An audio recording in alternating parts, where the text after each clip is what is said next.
G'day my friends, Marty Ware here from martysgarden.com.au. Have I got an awesome video for you guys today. It's about herb gardening, and if you're just starting out container gardening with herbs, or you've been into it for a little while, you might want to watch this video. I think it's really for you.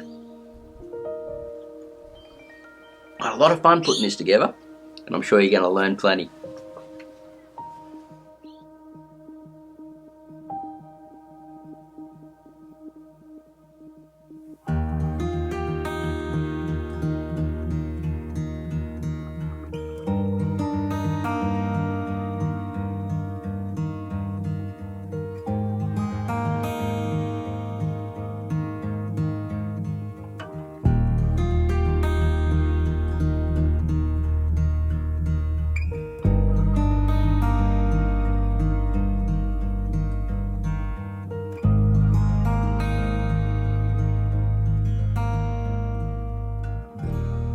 So which herb do we start off first? Well, one of the most common herbs that are bought all around the globe, well, in warm temperate areas, is sweet basil. And I got this actually from the shop, and I've been cutting it back and just using it in cooking. It's not something that I grow in a big pot, but I do cut it back. I do take cuttings from it, stick them in water, and create more plants. So this guy is really, well, there's a few plants here, and I call it my parent plant. And sweet basil is one of the companions for tomatoes. If you put this next to it, it helps repel pests.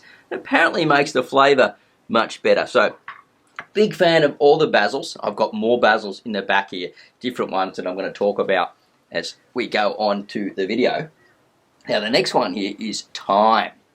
Now, thyme's a bit of a different type of herb, and we need to look at this plant differently. Like, sweet basil and basil leaves have got a big wide leaf, right? Which means they sweat and transpire more easily. They pass out more moisture out of their leaf. Now, some leaves will have waxy coating to stop the moisture from coming out, and some leaves will go shorter, small and bushy to save moisture because they come from a drier climate. Thyme is just one of those, and if you water it too much, it won't like it because it comes from a very dry climate. And it's an amazing plant. Tiny little leaves, great on meats, even good on pizza, I guess, if you like that type of thing, and one of my favourites. There are a few different types of thyme, some variegateds, things like that, and it needs to grow in a very good, free-draining, organic soil to get the best results. And when it flowers, oh, it's just beautiful, and the bees absolutely love it. All right, let's have a look at another one here. Look, I have so much trouble. I just got to get this out of the way. Choosing favourites because I just have so many. They all fall into that category. Now, I've been growing mint in these little pots here, and mint love a lot of water. There's two different types of mints. One is the chocolate mint, which you can see on the left here, and the other is just the normal common mint. Now, if I pick it up, it's probably going to spill water, but that's okay. Let's bring it forward and give you a look at it. Oh, the aroma just coming out of these plants is sensational.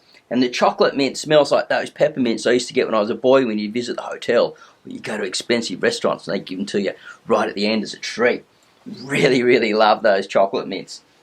Easy to grow. Again, will strike in water or as a layering. So if you put little bits down into the ground, it will throw roots, and then you can snip it off and plant new plants, or just take a few cuttings, drop them in a jar of water, and within a week or two you'll see some little roots coming up. Thyme is a really good one like that. I think layering is the best way to go for thyme, and for basil, strike it in the water. Alright, so let's go for another one over here. Sage. Woo! Sage is another plant that doesn't like it too wet because it sort of has this waxy coating over the leaf to save it from dehydrating. So it's one of those ones that you don't want to overwater too much also. Beautiful plant. It just has this amazing texture, and it's so hard to get on video to show how pretty this plant really is.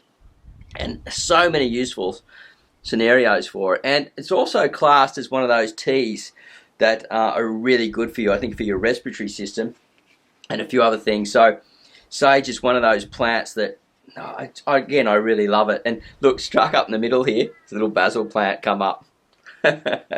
He got in there. I don't know how he got in there. Must have snuck in with a bit of seed in the wind, because I grow lots of basil around the yard. Now I've got two different types of basils here that you'll want to have a look at. One of them is a lemon basil, and after that there's another one that's coming up that's really, really cool. Now the lemon basil has a lemon flavour. Just like that sounds stupid, doesn't it? It is, it's lemon. And man, this guy, I got a cutting from my friend Was, and grew it in water, and I've got a few of these. And again, the scent of this, it's like, it reminds me a lot of like lemon myrtle, that Australian native food. And beautiful flowers. The bees also love it too, and you can use it in all different types of dishes. And a great, great plant. One of my favourites yet again. I got too many favourites, so I can't really put them into a number. Now basil likes a lot of heat. It's starting to cool down here on the mid-north coast. It's autumn, but I'm still getting warm days. We're getting 23 to 26 degree days. We had a 28 degree day the other day. So the lemon basil grows easily from cutting. Nice friable potting mix. Big pots for basils, much better. And plenty of water. Loves a good drink, and doesn't mind if it gets flooded, because it can handle a lot of water. So it's not one of those plants that drown from water, a bit like sage or thyme. It's a wide leaf plant, no waxy leaf on it, and I had it looking really pretty before, but I think I've messed it up a bit by whacking it back into there. So my next plant that we're going to be talking about is another type of basil called a red basil. Now I really wish that I had the botanicals for this one, but I just dug this up recently and again grew it from a cutting. This gets really big, this one.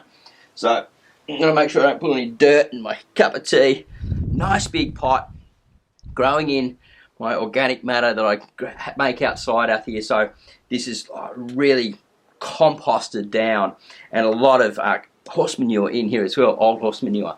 And a beautiful plant, and you can use this like in pastas and things. It's like, it's got,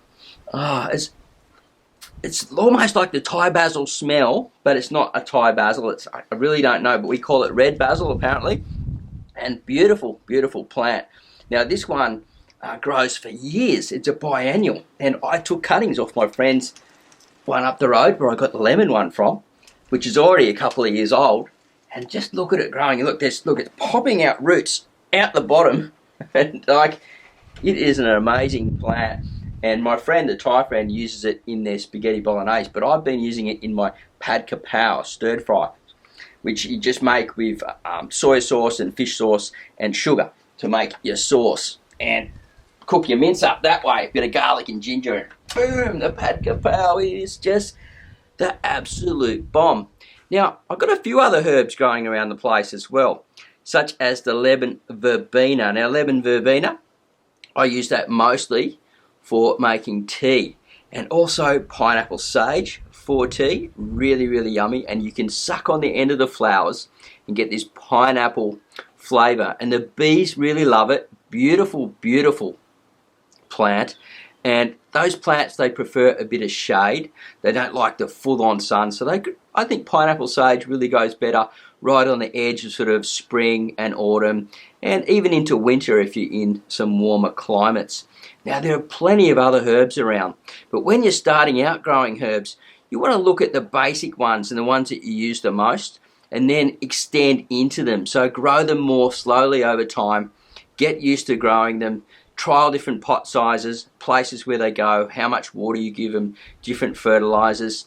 As far as organic fertilizers go, I'm a big fan of worm tea on these type of plants. But if you don't have a worm farm and you don't have access to worm castings, you might want to try using liquid seaweed and then a fish emulsion as well mixed together. And you can actually water it more often if you weaken it down to about 25% of the solution that it says, because plants take up their nutrients in the water, and especially in pots, because they're not really feeding on that microbial loop. They're looking for the nutrients that are getting released when the water hits it. And so if you're liquid feeding your plants in pots, it really does help them grow. And I recommend that you just start off slow and build out and practice cooking with them. Use them in all different ways. Take some cuttings, give them to your friends, and enjoy growing. So, I hope you liked that video, and before you go, because I know a few of you do sign out right here, yes, I'm looking at you. Make sure you subscribe before you go. Getting great growth here on the channel. People are loving the videos, and I'm digging getting the content out to you guys. So, I am outside, and I'm just waiting for the music to come on. Where's the music?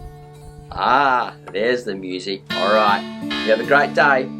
Happy gardening. It's a left hand flexi hand today. I usually do it with the right, which is a bit strange coming. See you at the next video, and bye for now. Oh, I didn't do it on the right one. I was doing it on the microphone. I covered the microphone over and I said bye for now. What a ding dong I am sometimes. Hope you enjoyed the video.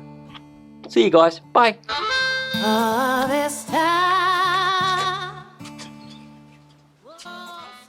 Oh, we nearly forgot oregano. Now I've got this growing in a pot. Way too big, doesn't need a big pot like this. The roots aren't coming out of the bottom and it just spreads across. So great ground cover. Doesn't like full on hot sun, and you can grow it in a shallow dish. Take cuttings, just like you would many other herbs, strip the leaves, stick them in water or layer it along the ground, let it root out and then take the cutting that way. Oregano, another good one to have in the garden. See ya, bye for now.